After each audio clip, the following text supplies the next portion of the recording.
حامل القرآن. Assalamualaikum.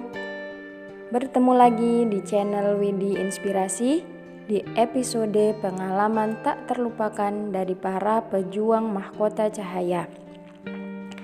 Sebelum kita mulai, saya mengucapkan banyak terima kasih kepada teman-teman yang sudah subscribe. Semoga channel ini bisa bermanfaat buat teman-teman. Episode 8 ini kita akan dengarkan kisah dari teman kita yang berasal dari kota Jawa Timur.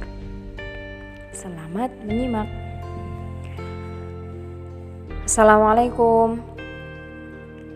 Nama saya Zakiyah Nafisah Mubarakah. Asal dari Sidoarjo, Jawa Timur.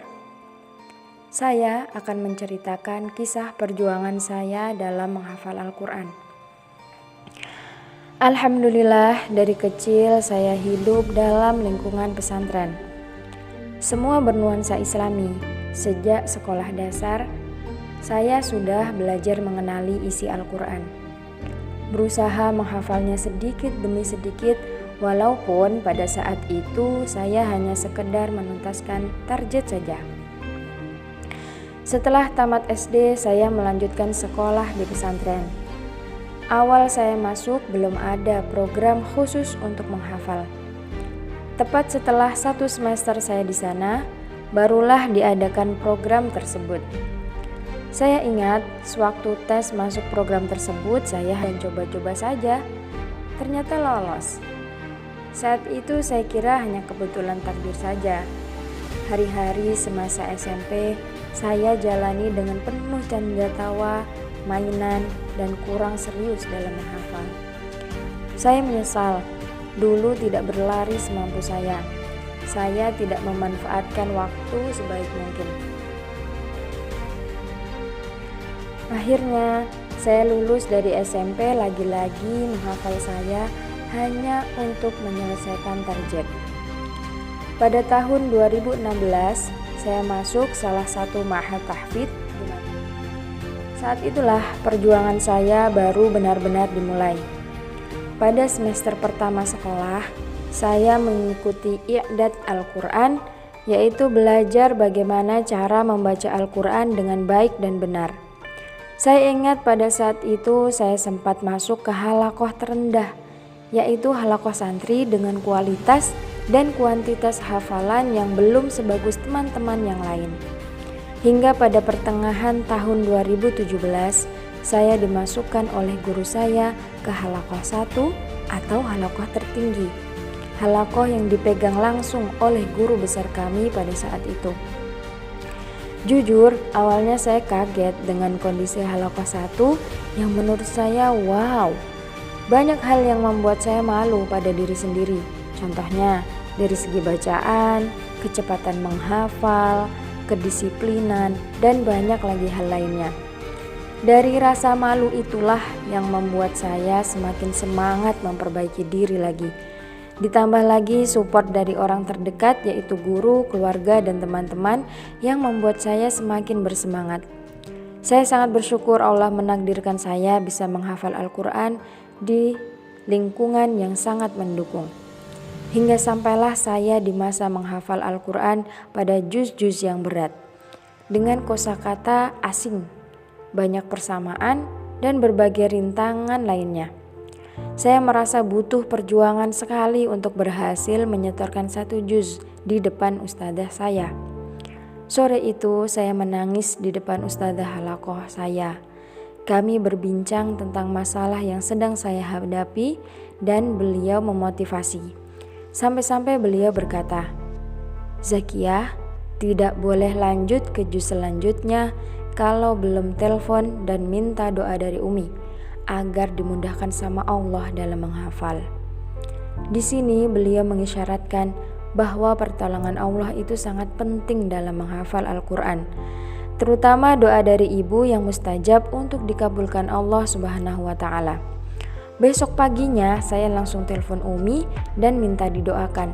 Alhamdulillah setelah itu pada juz-juz berikutnya Allah mudahkan saya dalam urusan menghafal.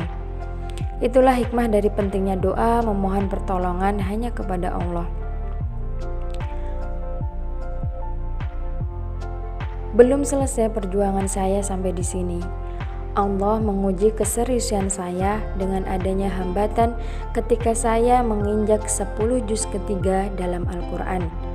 Ketika itu saya dan teman-teman diberitakan akan pindah kampus. Saya bingung bukan kepalang mendengar berita tersebut. Yang saya pikirkan adalah bagaimana dengan hafalan yang sudah saya perjuangkan ini? Bagaimana mungkin saya harus meninggalkan tempat perjuangan menghafal ini padahal saya belum menuntaskannya. Akhirnya pada H-3 sebelum semua barang dipindahkan, saya ungkapkan kecemasan saya kepada ustadzah. Beliau pun berusaha mencarikan solusi. Masya Allah, semoga Allah selalu merahmati beliau dimanapun dan kapanpun. Saya dan beberapa teman dibukakan jalan oleh Allah dengan cara tidak terduga, yaitu mengikuti program takhasus 1 semester yang lagi-lagi baru saja diselenggarakan. Segala puji bagi Allah, akhirnya saya bisa menghatamkan Al-Quran pada kesempatan tersebut. Hal inilah yang membuat saya sadar betul bahwa Allah telah menuliskan takdir kepada siapapun hambanya dengan sangat detail dan sempurna. Allah telah merancang ini semua, bukan hanya kebetulan semata, bukan hanya kebetulan saya sejak kecil hidup di lingkungan pesantren, bukan hanya kebetulan saya masuk program menghafal semasa SMP, bukan hanya kebetulan saya lompat dari halaqah terendah lalu bisa berhalaqah dengan ustadzah pembina kampus. Bukan hanya kebetulan saya bisa menghatamkan Al-Quran dengan tetap berjuang di tempat tersebut. Ini semua rencana Allah. Allah bimbing saya dengan perlahan, step by step dengan penuh sayang. Subhanallah, maha besar Allah. Saya ucapkan terima kasih sebesar-besarnya kepada semua guru, teman, keluarga, dan semua orang yang selama ini telah mendukung saya, baik secara langsung maupun tidak langsung dalam proses perjuangan saya. Semoga Allah membalas mereka dengan sebaik balasan. Amin. Untuk teman-teman yang sedang berjuang, ayo tetap semangat dan istiqomah dalam menghafal. Seandainya ada hambatan, jangan lupa kalian punya Allah yang maha menolong, maha mengetahui isi hati hambanya. Hambanya yang ingin menjadikan kalamnya sebagai ruhnya, sebagai jiwanya. Hal terpenting dalam proses perjuangan adalah niat, kemauan, diiringi dengan semangat berusaha yang membara, istiqomah yang kuat, dan taqarrub billah atau mendekatkan diri kepada Allah. Dan selalu ingatlah hadis berikut ini, khairukum man ta'allamal Qur'an wa 'allamahu. Sebaik-baik dari kalian adalah orang yang mempelajari Al-Quran dan mengajarkannya. Terima kasih telah mendengarkan kisah saya, semoga menginspirasi. Nah, sudah selesai teman-teman kisahnya. Semoga setelah mendengarkan cerita tadi, kita semakin termotivasi untuk semakin kenal dengan Quran. Terima kasih, sampai jumpa di episode selanjutnya. Wassalamualaikum warahmatullahi wabarakatuh.